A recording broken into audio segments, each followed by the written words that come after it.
Hi, I'm Helen Fox. Let's try that again. Okay.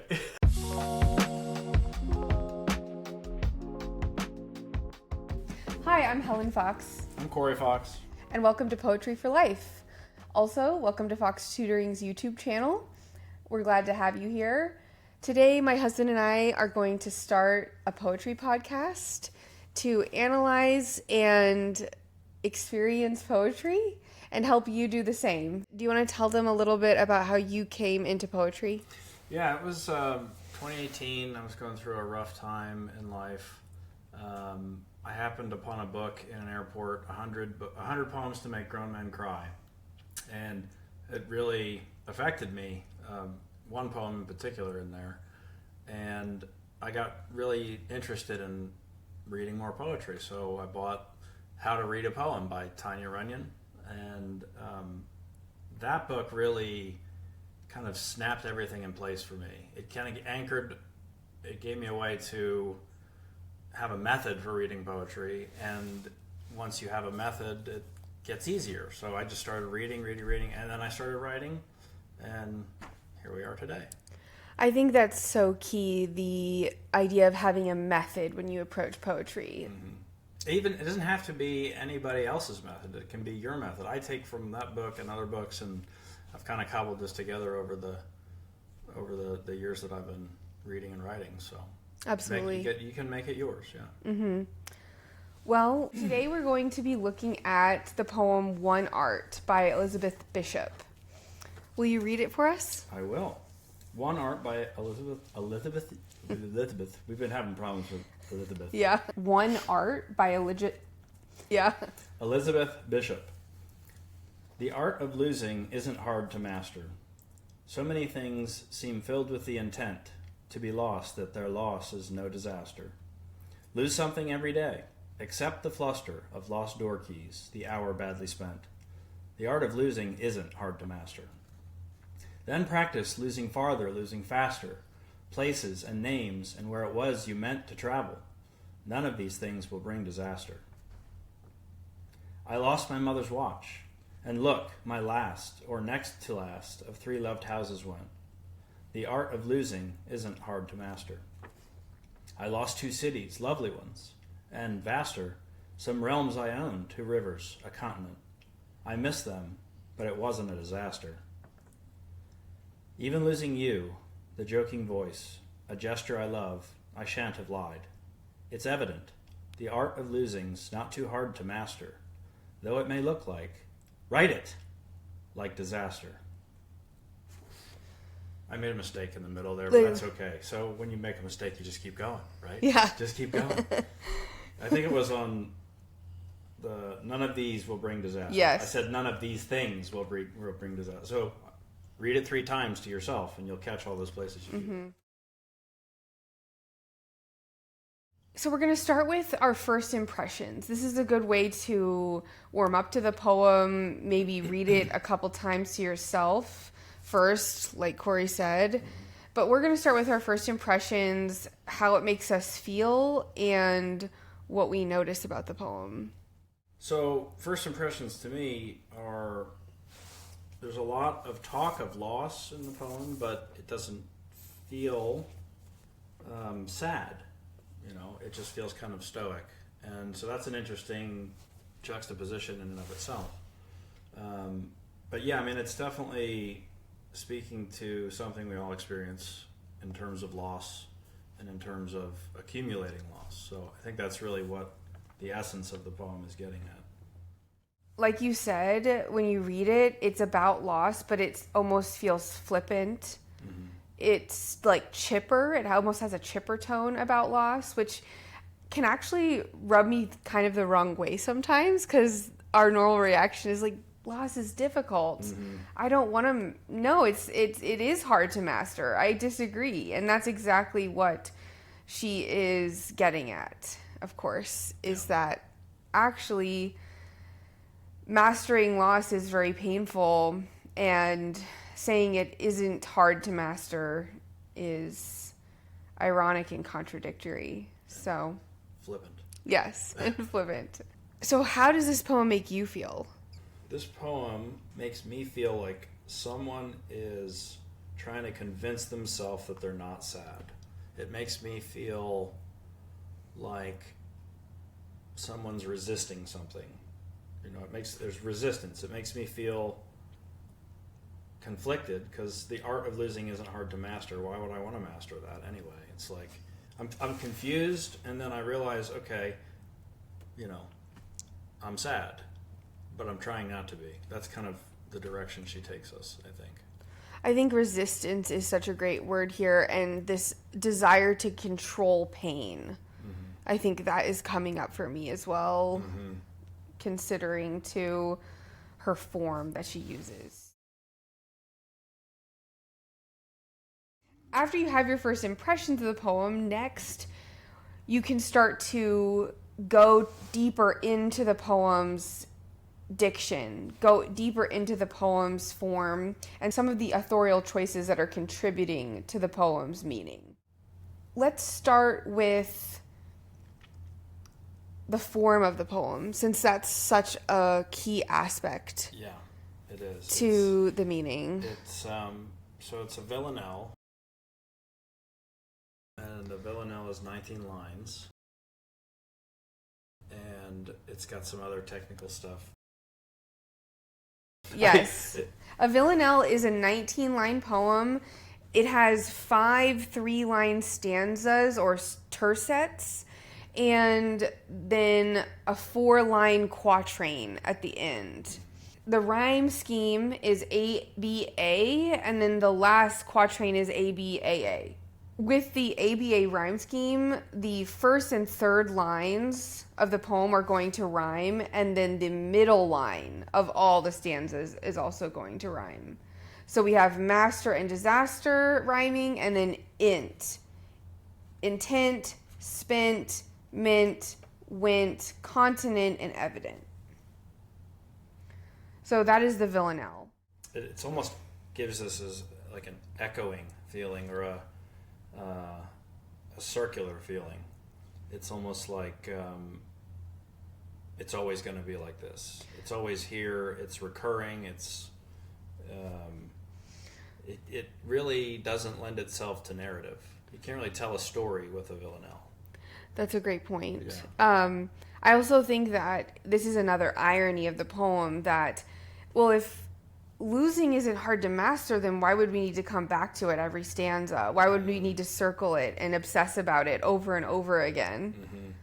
Yeah, it's some of that resistance. It's the conflict in what's being said versus what's being intimated. Yes. It's like you're really trying to convince yourself that it's not hard to master. Mm-hmm. You could just practice it and get better at it. Mm-hmm. The poem builds on itself while staying the same. In the second, third, fourth, fifth stanzas, or second, third, fourth stanzas, she's increasing not only the number of things that she's losing, but their significance to her. So it's like something is building, even though everything sounds like it's the same, which I think is a really interesting effect. Yes, I do think the poem increases speed, especially in line 7. Then practice losing farther, losing faster. I mean, she even says the word faster, and then places, comma, and names, comma, and where it was you meant to travel. I mean, that's a very fast-paced sentence that's keeping you moving. I think the repetition, the lead-in there, the losing farther, losing faster, helps build that up. And then there's kind of actually a break there. The periods at each of the end of the stanzas are really important because it really lets you pause on disaster and master.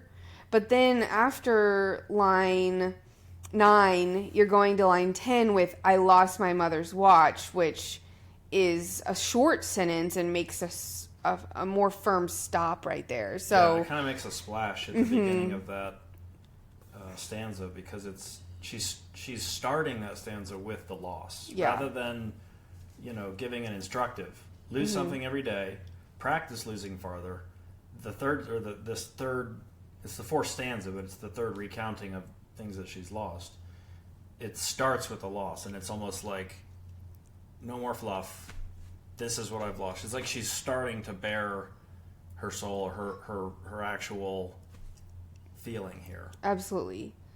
And then that intensity builds towards the end of the poem and gets even stronger as it culminates with the write it, of course. Right.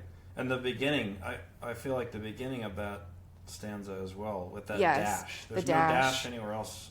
Is there? I don't remember seeing a dash anywhere else. So that dash, like the one, so when I see it, when I read it out loud, I'm trying to read the grammar too, and that maybe on the second or third read you do that. Just get the flow. But it's like that dash to me is telling. And it's, this is significant. It's a hesitation. She's writing the hesitation right onto the page before saying even losing you. It's kind of like kind of suggesting like that's what we've been building up to. She's been trying to get this emotion out. Like, I've lost all these things, and losing you is just the same as those. It's not any more painful, even though it obviously is. Right, because we have the speaker using I, and then the first time we have this other, this intimate other, is in you, the last stanza, which brings us to that human experience of losing someone you love. So that not only is more weighty, but also in the way that she's writing in the form is weighty. So we've looked at form. We've also looked at the rhythm and the speed. I want to look at diction too. I really want to look at the diction of this poem. And some of the key words that she's using. We've looked at some of them, like the pronouns and the line 10 and things like that, and the rhyming. But I want to start with the title, One Art. The first thing I think about is Elizabeth Bishop herself with this title, but we are going to save some of the author commentary till later. So yeah, it's hard not to disconnect what you know of somebody's history, which can add meaning, it can add layers, but it can also get in the way of your own experience of the poem. It can. I think encouraging people to don't do your research just yet. Just get a first look at it, and then you can go find out about the author. I would definitely recommend that, but we definitely did some pre-research about Elizabeth Bishop, and that it does help to understand this poem. Billy Collins says to water ski on the surface of a poem and wave to the author standing on the shore, which is a good metaphor for what you were just explaining. So I'm trying to disconnect what I know about her from my understanding of the title, but I do think that it does suggest maybe that there's multiple arts. This is one art of experiencing loss or becoming more acquainted with loss. I also think it could indicate, on the other hand, the one art of life that is necessary to become better skilled at, if you can even be skilled at it. It's like almost like all art points towards this kind of experience. All art is pointing towards us trying to understand ourselves and what it's like to be human and what it means to have emotions and experiences and thoughts and feelings, all these things. It's like loss is part of that, but the art might be living a human life. So one of the arts that goes along with that is processing loss. I love that. That's great. That's really good. Nailed it. I really wanted to also look at the first stanza now in terms of diction. You just want to go stanza by stanza, line by line? Okay. Not necessarily every line, but they're just some words. Some standouts. Yeah. Actually, one of the words that interested me in this first stanza is the word things. Yeah.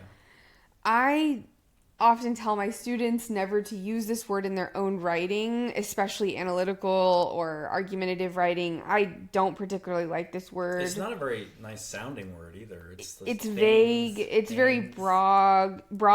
Yeah. vague and broad, but I think that it's useful here to her because it does encapsulate so many different things. You can lose a physical object, you can lose a relationship. I mean, she even talks about continents, rivers, cities. I mean, there's nothing off limits that Elizabeth Bishop wants you to think you could lose. It's everything. And I was noticing too in one of her other poems called The Moose, she also uses the word things to do the same job here, which is indicating something very big and broad. Or many things, I mean, that are very big and broad. So it's actually she's kind of taking a trite word or like a low word and almost like kind of ironically using it. Is that what you'd say? Yes, yeah. Yes. To mean like literally everything. Literally everything, yes. Yeah. And then, of course, the word intent. Do you want to talk about that? Yeah. So, I mean, I only came by this through the reading her drafts, looking at her drafts. Yes, the drafts of her poem for this one art are very interesting. Yeah. And so, help me out here because when she started draft 1 is just kind of a free verse, like stream of consciousness thing. And she actually, she never uses the word intent. Like she doesn't use the word intent in that way. It doesn't come along until the end. Yes, so she actually uses the word meant. And then for all of her drafts until she sends it to her publisher. And after she sends it to her publisher, it comes to her that it should be intent. And so she changes it. Something about this line, right? So many things seem filled with the intent to be lost that their loss is no disaster. This idea that the loss of these things is fated, and these things want or desire to be lost. They're conspiring against the speaker. It's a personification of those of things. It is. It's like of all things. Some things have intents to be lost. Some things have intents not to be lost. But that just strikes me so much. Yeah. So it strikes you. Well, I think that I'm just thinking about the loss right now in California. I'm thinking about loss in our lives and our experience with loss and it's hard. Okay, so maybe that's what strikes you about it. Strikes me about it is that you kind of feel responsible. Yes, or it's easy to beat yourself up about losing your keys, right? But as soon as you find them, it's over. But like bigger things, you make a mistake, things don't go right, and it's almost like I should have seen that coming. It's like we have a very strong sense of agency, especially today, and it's not so clear that there aren't other forces at work. Maybe is what she's trying to. It's like it really seems like something makes me lose my car keys. It can't all be me, right? It seems like there's things out of our control, and that's what's really scary. It's almost like introducing this element of helplessness or, Line 4, lose something every day, accept the fluster of lost door keys, the hour badly spent. The art of losing isn't hard to master. I think this idea of practicing losing, right? Do it every day, become a master at it, accept it, right? But I think that some of these things like door keys and the hours, sometimes that can be not a big deal. Sometimes it isn't a disaster. Sometimes it is. Yeah. Yeah, that's interesting. Or it could be perceived that way depending on your circumstance. Yeah, but for the most part, they're not a disaster. That's interesting though. Like the way that her order kind of shook out was that because of the form of the villanelle, the master line is line 6 and the disaster line is line 9. So these things that are little, disaster doesn't even show up in that stanza. It's like she's not even contemplating that these are a disaster. Yes. So just do these little things. Accept it. Just do the little things and just get used to losing. Stanza 3, then practice losing farther, losing faster, the repetition right there. The colon, too, is important here. Yeah. Places and names and where it was you meant to travel, none of these will bring disaster. I lost my mother's watch, line 10, next stanza. So also, I think that is a symbol. Yeah. And it represents, you keep a watch from a parent as almost like an heirloom, something that represents them. Or a baseball cap, or just a trinket, anything. Something to remind you of them. It could also have a double meaning. Her mother's actual watch. Yeah. And then she says, and look, which kind of references that. It's almost like a precursor too to what happens later, because it's so frank and flat. I lost my mother's watch, and it's like, and look, and that's the first time we see an exclamation mark. Right, exclamation. So the first time an exclamation mark shows up is right after something that affects her is said. I lost my mother's watch, and I feel myself kind of, you can kind of sink into those feelings, and so she's like, oh, look! Look, she's like snapping herself out of it. It's like, don't look at that too long. Yes, Turn your attention to the other things. Right, or it's going to be too difficult. Right. We might not master the loss anymore. We've got to keep going. We might, yeah. It's she almost lost her footing there and fell into despair. Couldn't, it's like, that's so interesting. Yes, that's so true. I had never noticed that before. I think this to me is so interesting. My last or next to last. It's like we're right there with her. We're right there as she's thinking with her, or the speaker. Like, my last or next to last. What? Maybe it was my last, or it was I don't know. All of them went. Of three loved houses went.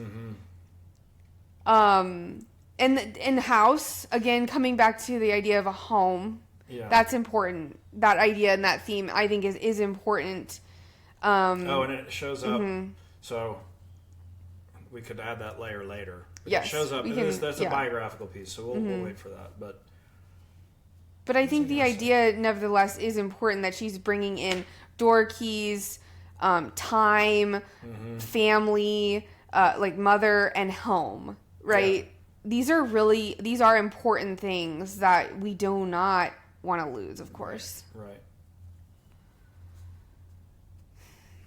Then she I also think so that line actually confuses me until I break it down, which is to say that when there's a complex grammatical structure, this isn't that bad, like Wordsworth is much worse, but when it's complicated, start taking things out. So like my last or next to last, so that's kind of like an aside, the comma phrase, right? So read it without it. My last of three loved houses went. Okay, so the next to last house to that would be, or if she's saying next to last, it's like, well, that means there's one more. So like, the way you just said it, I actually probably made it worse. No. I think that was helpful. I think the way you said it made sense. The way I just reset it was like, no. Oh, wait a second. The tip was helpful. Tip was helpful. I liked it. Yeah. Okay, tip's good. Tip's good. Okay, so going on to the next stanza, line 12. The art of losing isn't hard to master. Next stanza. I lost two cities, lovely ones, and vaster. Some realms I own, two rivers, a continent. I miss them. I should have paused more there. Some realms I own, two rivers, a continent. I miss them, but it wasn't a disaster.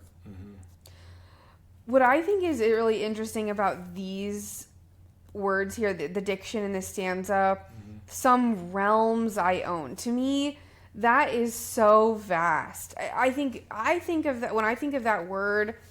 I think about it psychologically, like reading this poem from a psychological perspective, like within herself. That's what I think about, or externally, like the realms, the ideas, the locations or universes that she could inhabit. Yeah, and she owns them too. Like that word. That speaks to me more of an internal experience. I agree. So yes. realms I own. Yes. Meaning that I had dominion over. Yes.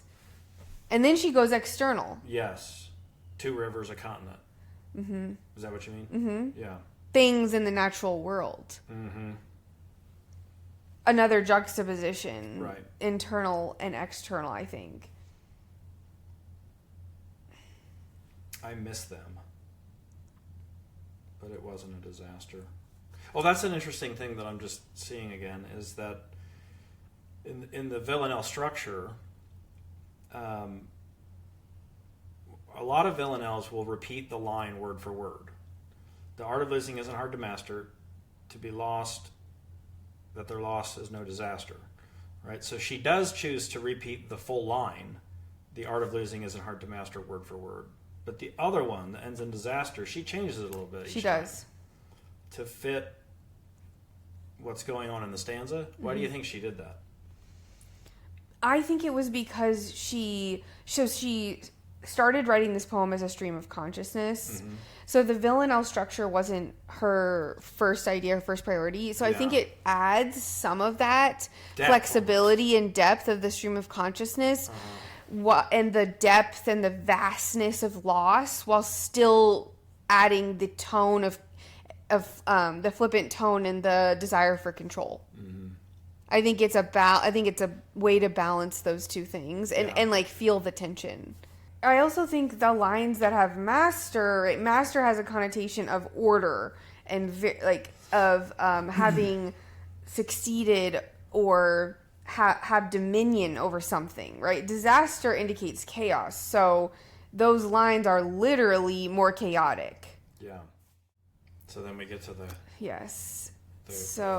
last climax stanza. Even losing you, the joking voice, a gesture I love, I shan't have lied. It's evident the art of losing's not too hard to master, though it may look like write it like disaster. This stanza is amazing. It is. It's just it's so the parentheticals, right? They kind of come out of nowhere. She's not really been using parentheses before, and if this is your first time reading a poem, Elizabeth Bishop, it's like that's weird. Yes. Okay. Once you know a little bit about her, she uses parentheticals a lot. It's not, but the fact that they don't show up until here in the poem should tell us something, right? Absolutely. And what they're doing, it's in my mind when I first read this, she says, even losing you, and then with as much loss as she's talked about up to this point, that hesitation, it's almost like the aside isn't the speakers, it's the authors. It's like she's breaking that distinction in plain view. She's not even trying to hide, or she's not trying to write from a perspective. It's kind of creeping into the poem. And it's a suggestion of how powerful the loss is. She can't even keep herself out of it like she's been trying to do with all this structure and all this order. It's just like, even losing you, and then she's in herself, she's in the memory, the joking voice, a gesture I love. She falls back into that for a second and then comes back and says, I shan't have lied. She's stiff upper lip, but she was British, right? No. I don't think she was British. No, she was American. Yeah, she was born in Worcester, Massachusetts. So, yeah, she falls back into that indulgence, I'll call it, and it causes her to have to get herself together before the end of the poem. She doesn't think she can finish it, and so she has to interject again to say, write it. And it's like she's kind of paying the price for that little indulgence of joy, the joy of that memory. And it's really sad. It really hits me. Write it really, really hits me. It's also italicized. Italicized, yes. Too, yeah. Which is another choice, a very clear choice, like a command. Yeah. With don't emphasis. Don't just say it. Exclamation point. Right. Don't say it, write it down. There's something about the act of writing that codifies it. Right. I think too, what I was thinking is that she's saying I shan't have lied. I shouldn't have, but shan't makes it more fluid. I shouldn't have lied. I shan't have lied. Right? There's some regret about something here, maybe with the you, because she's reminiscing about it, right? Also, I shan't have lied. Art of losing isn't hard to master. That's a lie, right? She's like, the speaker might feel regret for the whole poem, because it's like, and then, so I think it could be write it down, but also like write it, like correct it, like change it, correct Write it. Write it. Yeah, oh, like that's write the it. homonym. Yes. R-I-G-H-T. Write it. That's interesting. Yes. Like correct. Almost like correct yourself. Like do you think the atonement is the is she has to suffer the loss? She has to feel the feelings before it will be righted? You know what I mean? Maybe it's like maybe she's doing the self-flagellation or the guilt thing. Kind of. I think so. A little bit. I was wrong to let you go. I lost you. Maybe that's what she's saying. All these other things. It's almost like it's kind of a contradiction to the seam filled with intent. Down here, instead of I lost, it's even losing you. So I don't know. Going back to the diction piece of that, I was noticing how she's using all different formulations of loss. Losing, loss, lost, lose, like different tenses. The gerund, right? Losing. Yeah. That's a continuous action. The art of, right? Elevating it. It's continuing. Right. Lost in the past. Lost, lose. Yeah. All the other things that she's lost seem kind of wrapped up. But when she says losing you, it's not like that could be past tense, but it could also be continuously. Like, yes. But yeah, I see what you're saying. Yeah, it's like lines. in the repetitive obsession of it coming back. It's like you don't lose something just once when it's so emotionally filled. You lose it every day, right? Possibly, right. And that's where the that one line, the art of losing isn't hard to master. It's been the same. She's changed the disaster line. The art of losing has been the same throughout. And it's only in that last stanza where that line gets reconfigured. The art of losing's not too hard. Right. Not too hard to master. Not too hard. Right. It's not hard anymore. It's not too hard, which makes me think she's going back on it. Yeah. Oh, it's not too hard. Yeah. So she's starting from a place of strength. It isn't hard to master. And then down there it's like, the art of losing's not too hard to master. Right. It's like she's losing confidence in her own belief. Yes. That she's been trying to articulate through the whole poem. So let's go into, without going into the author yet, still, what do you think, if you had to say the ultimate messages of this poem, the thematic message? We've gone over themes, loss. Of course, you could wrap grief into that. And what are some other themes? Mastery, perhaps. Art. What is art? Practice. Home. Work. What's important? What's important in life. Time. But what do you think could be her thematic message based on some of those themes and what we discussed? Yeah. Theme statement, right? Yeah, thematic statement. A thematic statement. I'm not so great at these. I think. Could you tutor me on how to do thematic statements? Sure. Is that Yes. something So that you offer? yes, it is.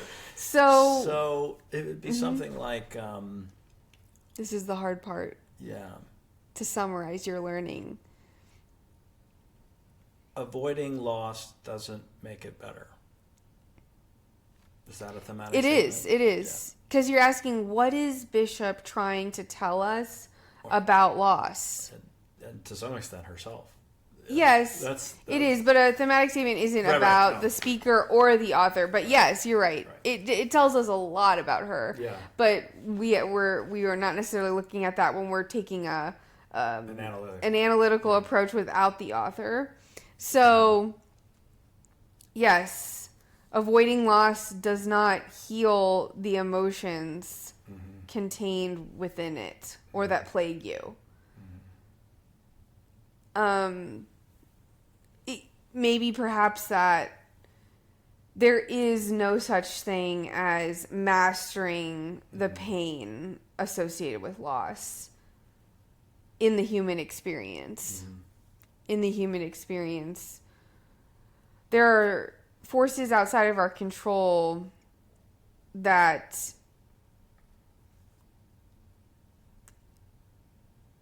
cause us to lose things that we love, and we must experience that. Yeah, and keep going. And there's no... That part's maybe not what Elizabeth was saying. Exactly. Right, but there's no choice in life but to experience loss. Yeah, we don't have a choice in life if we're going to experience loss. Yeah, if you're alive, you will lose. If you're alive, if you're alive, you will experience loss. If you're alive, you will experience loss.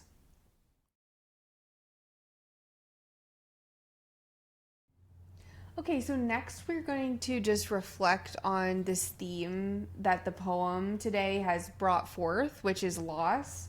And we're going to reflect on the theme and how it resonates for us. You want to get us started? Sure. So we've lost some stuff recently, but I think my kind of deepest connection to loss is the everyday stuff, like because I have ADD. So I'm constantly forgetting where I put my keys and this and that. You know, over time you do things to try and push back against it, but just that experience of kind of always living in chaos unless you bring order to it. I think that she did a lot of play with chaos and order in the poem, and that's kind of what sang out to me was this duality of experience. And you really can find loss in either side, you know. You can lose something because it's taken from you, or you can lose something because you didn't keep it in order. And sometimes you, like with us, we kind of paid the price for other people not keeping something in order. And we lost our house for, 2 years? And that presented a whole other set of challenges. Yes. So we bought our home in 2021, November of 2021. And in March so we only lived in it 5 months. In March of 2022, our water heater started leaking, and we went to replace it, and Coire found mold. Lots of mold. Extensive mold. We found mold all around in water heater. Then he and then my brother and his father just started taking out more drywall, and it was just completely covering the drywall in the kitchen. We found it in our great room, in the attic. I'll insert some pictures, but we essentially lost our home because we could not live in it. It was so infested with mold. Yeah, it needed a lot of work. And it's not like we bought it to do that. We did not know about this. We didn't buy it with the intention of fixing it up. Right. So we also kind of were new in our relationship. We hadn't gotten married yet. Yeah. We sent out our save the dates that February, and then we found it in March. Yeah. So when we got married, we didn't have a home. We were just displaced and living with my parents. Living with his parents. Yeah. And we yearned so deeply for home. I know I have for a long time, even prior, this feeling of home, going out and searching for it for a long time, but it's a deep loss. And Did that part of the poem resonate for you? The place and the home? Yes, it did. And it made me think about LA right now and all Yeah. the people there losing their homes. And it's not it's not mold and fire, not the same thing, but it's definitely you know, a loss of home, that's for sure. Yeah, because home is something like you don't really understand its value until you've lost it. Yes. Because your whole life takes place in your home. Even in your mind, when you're out in the world, the structure of at least for me, the way I experience is the structure of my selfhood is kind of like mirrored in the location that I, spend most of my time. So not having a place to have my stuff, to order my surroundings. If I can't order my surroundings, I can't order my mind. And it's kind of crazy making. And it is. Yeah, the people in LA who are losing their homes it's terribly sad. It is. And I think that, to me, reading poems like this, especially when you're going through loss, it can be difficult, but I also think it can bring some solace because it is a human experience. You are not alone. And I was looking for that a lot when we were going through it. I felt really alone because we were older and we wanted to have our home so much. It's so hard when you're trying to make a life and you want that so badly to feel like everyone else has it and you don't. Of course, it's a little different in LA because a lot of people are going through it similarly, but it can still feel so isolating no matter what, because it's not, like everyone has mold in their home or everyone's house burns down. Right. It's like it can feel very lonely. Yeah. And so I think too about like the solace that poetry brought my aunt this past year when my uncle died, turning to Mary Oliver's poems, how poetry can be comforting. It's like it's a managed way, or it's at least it gives some anchor to the feelings that are inside you. That's what my experience of poetry has been, is that like just having the feelings, you don't really know what to do with them all the time. Absolutely. And you can turn to not great things and numb them, like Elizabeth Bishop did, yes, with alcohol. But right. You can also find solace in community, yes, which you can get through connection. Feel your feelings is okay. Yeah. It's good. Yeah, it's a process. I think. So the anchor idea. Yeah, the anchor. Like reading a poem can give that energy a place to move through, I guess, yes. pass through. It's like the poem can be a vessel, and it can also be a container. Usually people write, or sometimes people write poems just for themselves to get something out, and no one ever sees it, and it's not really the point of that poem. But this poem doesn't feel like that. It feels like see me. It feels like see my loss and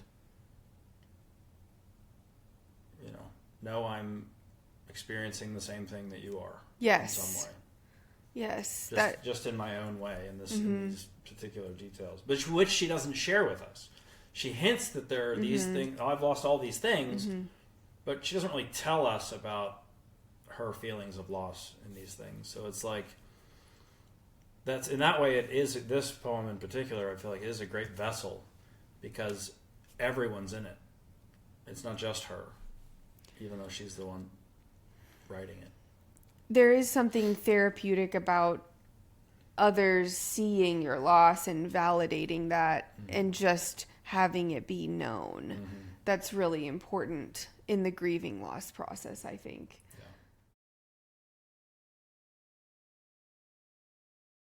So who was Elizabeth Bishop? Okay, let's go into I didn't some even of... know if she was British or English. Or that's the same thing. American or English or British. Okay, let's go into some of her background, which is, in this particular poem, I will say the background of the author is really interesting. But other poems are not necessarily like that. It really doesn't matter what you know about the author when you're looking at the poem.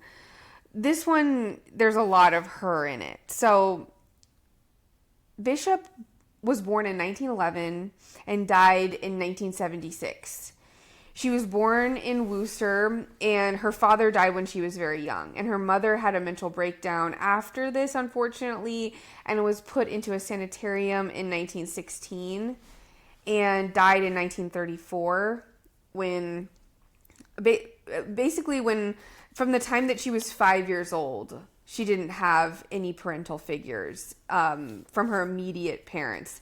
Her grandparents took her in and she went to live in Nova Scotia, which was a happy time for her. But then her father's family took her back to Worcester, and she lived there very unhappily. She was sickly, and she really didn't like that kind of upper class lifestyle experience that she had there.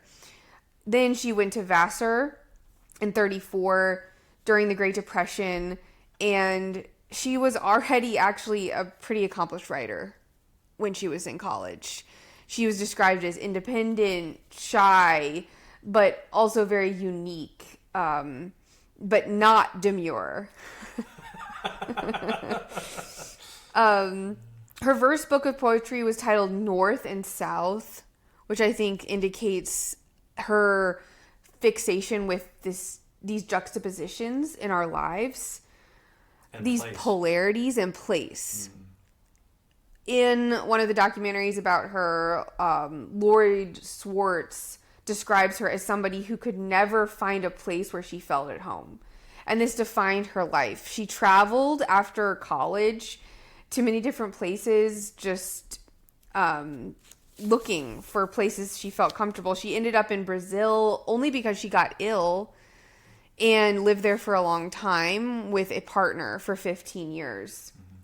So not only was she pretty much unparented, but she also probably was gay.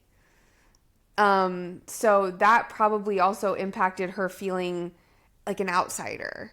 Yeah, like she didn't fit in, like she didn't have a home in the world. Yeah. And one of her poems too, I think it was from The Moose, she says something about life. She says, life's like that. This kind of resignation that life's just like this. Yeah, the hand waving away of emotion. Yeah. Which I think was normal for her growing up, very strict puritanical environment. And then Brazil kind of opened that up for her. But she unfortunately lost her partner of 15 years in Brazil by suicide. And that was the end of her time in Brazil. She came back to teach in Boston ultimately, but she wrote this poem at 65 years old when she had a different female companion partner, and she was afraid of losing her as well, because unfortunately Bishop also struggled with alcoholism, and this partner was getting increasingly frustrated with that, and Bishop was terrified of losing her. So I think that this regret that we talked about, I shan't have lied, even losing you, I think she's scared of losing her, and she's also regretting maybe how she has been acting and what she's been choosing or not choosing, I guess. But in her addiction, possibly. Yeah. So that line is interesting. You think it's connected to the newer partner, or do you think it's just kind of a general? Oh, well, I think it's both. Okay. I'm pretty sure that there's evidence that it's both, because the original line was you with azure eyes, or not with, but she described the you with azure eyes, which is describing her then partner, but she changed it to just a you, which probably includes Lauda as well, her other partner. So even if that's pointing to a specific, the joking voice, a gesture, right? And that might not even be the same person. I just thought that could be the joking voice of one, a gesture I love of the other. Definitely. So that's where knowing a detail about the author's life changes or gives you, it doesn't change, it just gives you more information about the meaning of that. Yes. But you can still, the meaning is still there. Yes. It's just we don't know how it's connected to something real. And the mother's watch, of course. Oh, right. Is a very big connection to the loss of her own mother. Right. So, that's a huge, and many have said that she didn't write much about her mother. She didn't include her in her poetry, so this was very important that she did here. Mm-hmm. So, I think that it's just really raw. It is. It's a very raw poem. It doesn't have a lot of, flower or details, or it's not trying to be something. It's just raw and honed in. She 16 drafts. Yes. Yeah. Yes. She just kept. She worked on this poem for, a long time. Yeah. Well, her poem, The Moose, she worked on for 20 years. Yeah. She worked on her poems for a long time. Yeah.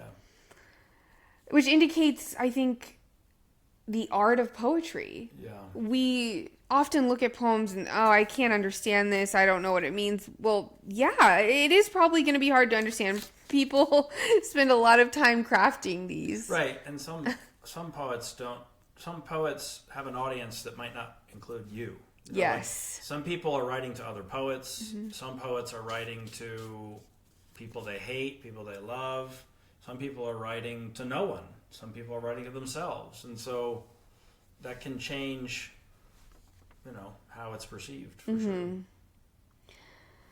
I think, so going back to, Bishop as a whole, I think that Bishop,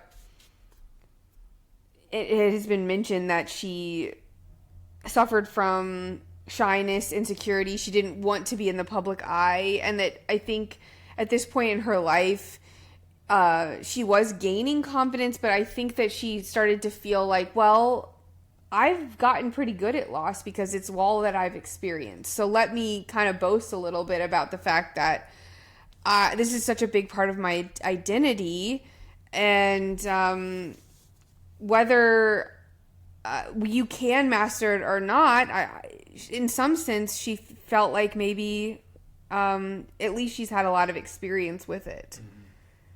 If she's not a master, then maybe at least it didn't kill her. That's interesting. So I don't know what she was like as a person, but you said she wasn't demure. That's what one of her friends said about her at Vassar. I can imagine her starting to write this poem, actually thinking that. I can imagine her having this feeling of the art of losing isn't hard to master. Just look at me, and I can see her. I mean, I could imagine somebody trying to make the point of I've lost this, I've lost this, I've lost this, and it's just yes, she wasn't ready for what came. That's what's so interesting about this poem, is she does such a good job of capturing that, and it would totally make sense if she was. No, I think that perfectly encapsulates what her first draft showed when I read it, because she started off writing about losing things because of her alcoholism. She was very forgetful. So she started off by listing out those things, and it was kind of like that. It's I've lost this and this and this and this and it just this. Gets sadder and sadder. Yeah. We spent a lot of time in that state of, oh my gosh, you know, why did we buy this house? It's our fault. We made this such a bad decision. Oh my gosh. You know, feeling so bad about it at ourselves. And that was hard. But we did move through it. We did, because we were able to rebuild and to create something out of the devastation, out of the disaster, and to persevere. It provides an opportunity of growth and perseverance. Fortunately, loss does do that. That's what her write it yes is perseverance. I agree. You have to do it. Perseverance, do it, write it. You have to do it. And for her, that was hard. She didn't like to be in the spotlight. Mm-hmm. She did not. You said that earlier. She did not like to be in the spotlight. So it's like to write this poem that's so raw and also so like human. Yes. And then to put your name on it and just kind of show everyone what you're experiencing, that's got to be vulnerable. Very vulnerable. And it's like, until you can be vulnerable, until you could be that, maybe for her, maybe until she could be that vulnerable, she couldn't process it. Not everyone's like that. But it certainly helps at every level to be seen and to matter. Yeah. Well... Good job. Good job. You matter. And You matter. I hope that this helped you understand one art better. I hope it helped you connect with poetry a little bit better. And thanks for being with us today. What are we doing next time? I don't know yet. Tell us. Them tell us. Oh, yeah. If you have suggestions for what poem we should do next, definitely please comment down below. Yep.